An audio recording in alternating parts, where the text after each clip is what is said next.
Setelah sering menuding bahwa keluarga Atta Halilintar memiliki hutang sebesar ratusan juta dengan keluarganya, kini pria yang bernama Safas resmi ditangkap oleh tim dari Kepolisian Polres Metro Jakarta Selatan. Terkait hal tersebut, Kombes Pol Aziz Andriansyah pun membenarkan adanya penangkapan terkait pencemaran nama baik yang berawal dari perihal klaim utang piutang. Ya katanya masalah utang piutang katanya begitu, tapi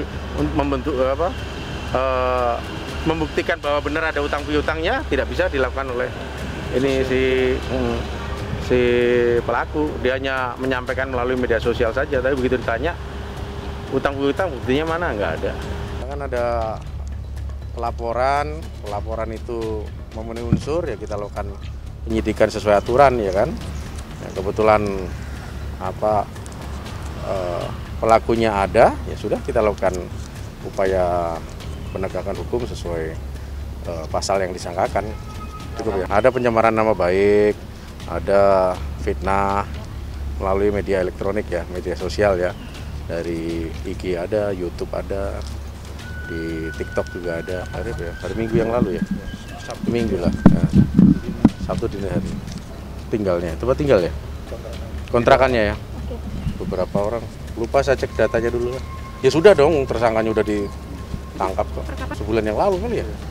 Sebulan yang lalu ya. Suatu permasalahan terkait dugaan hutang piutang yang dialami oleh Atta Halilintar sempat membuatnya mendapatkan hal yang tak menyenangkan berupa video TikTok dari pria yang bernama Safas. Terkait hal tersebut, Atta Halilintar pun langsung menanggapi hal tersebut dan mengungkapkan jika hal itu berbahaya untuk sang pelaku.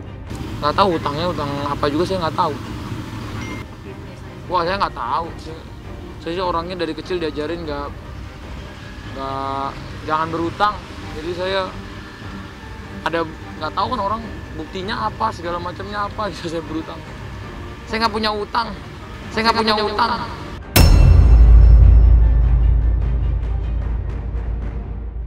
Itu bahaya sih. Bahaya untuk dianya malah nanti ke depan hari. Kita belum mau ngomong sekarang sih. Nanti ada saatnya lah. Pokoknya kayak gitu-gitu kan biasanya orang yang ngomong nggak baik tentang orang lain, apalagi saya yang nggak tahu apa-apa, pasti nanti hukum Tuhan bisa lihat juga lah ya apa yang dilakukan ke saya gitu. Tapi kalau dari hukum dunianya kita masih harus mempelajari lebih dalam sih.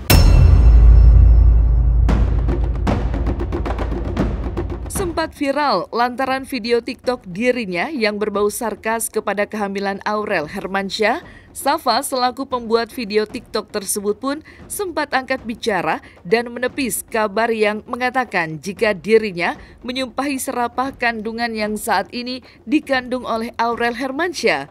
Melihat hal tersebut, Umi Afif selaku ibu angkat dari Safas langsung memberikan komentarnya terkait video TikTok yang telah dibuat oleh anak angkatnya tersebut. Kalau untuk bukti tertulis kan dari awal kita sudah sampaikan tidak ada bukti tertulis. Ya, jadi kita peminjaman itu secara kekeluargaan. Jadi kita sekarang itu meminta untuk secara kekeluargaan juga gitu.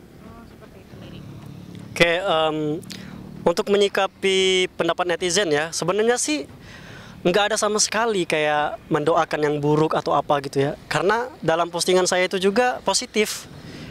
Saya kan tulis di sana, semoga anaknya lahir nggak cacat ya, atau semoga anaknya nggak lahir cacat ya. Nggak ada saya mendoakan gitu. Mendoakan yang buruk nggak ada. Bahkan saya positif. Kalau menyikapinya saya sih biasa aja. Kenapa statement saya itu keluar seperti itu? Karena dari Umi Afif juga ada doa seperti itu. Tapi salah satunya kayak semoga gitu kan, kalau mereka nggak mau bayar utang nih, semoga anak-anak dari keluarga Gen Halilintar nggak ada yang menikah gitu ya, yang perempuannya gitu, nggak ada yang mau sama anaknya gitu.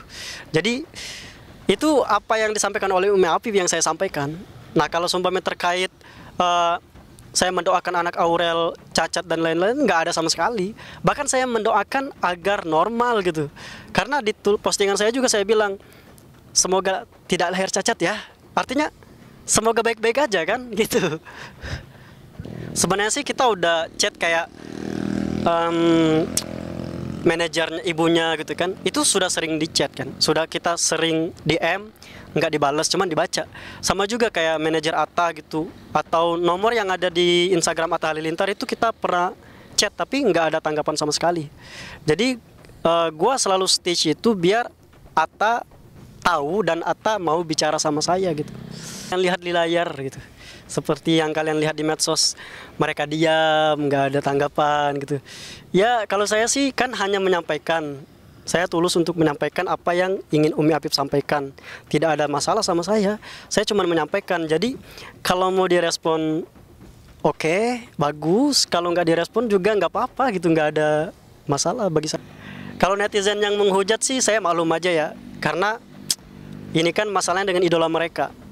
Kembali lagi, saya kan visi misi saya muncul di media juga untuk menyampaikan sesuatu yang harus disampaikan gitu. Saya tidak berharap lebih dan tidak melebih-lebihkan gitu. Artinya saya menyampaikan sesuatu sesuai porsinya gitu. Sampai sekarang pun saya selalu membuka diri kepada Atta Halilintar untuk ngobrol gitu. Bagus tuh, ini tadi baru udah lihat anaknya tidak cacat. Ya nggak tahu lah ya. Karena Atta tuh memang dibesarkan dengan duit tipu ya. Kak Atta kan tak salah, yang salah kan orang tuanya. Atta tuh ya cuma dia salah juga, kenapa dia nggak mau tahu ya tentang orang tuanya. Udah keluar berita di YouTube orang tuanya nipu, kok dia nggak ada rasa itu ya, rasa takut, sedih, kok dia dicuekin aja kayak ibunya, itulah sifatnya ya.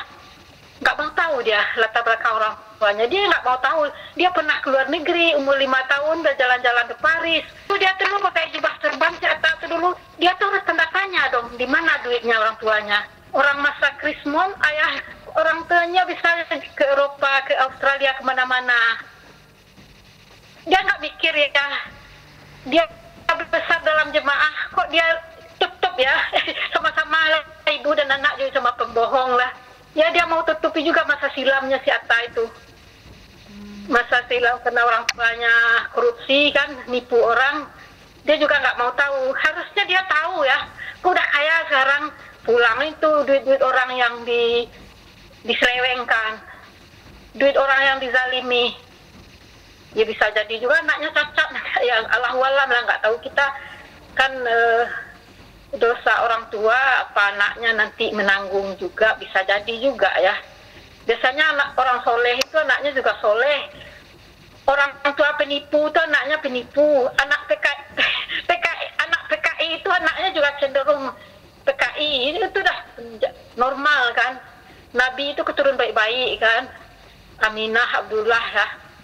Begitu juga keturunan penipu, pembohong. Anaknya juga pembohong. Ya, nggak ada sama sekali, nggak ada hubungan darah, nggak mungkin ya sama orang Sumbar ya, dia dari Sumbar, Miyaki orang Sumbar, itu aja hubungannya.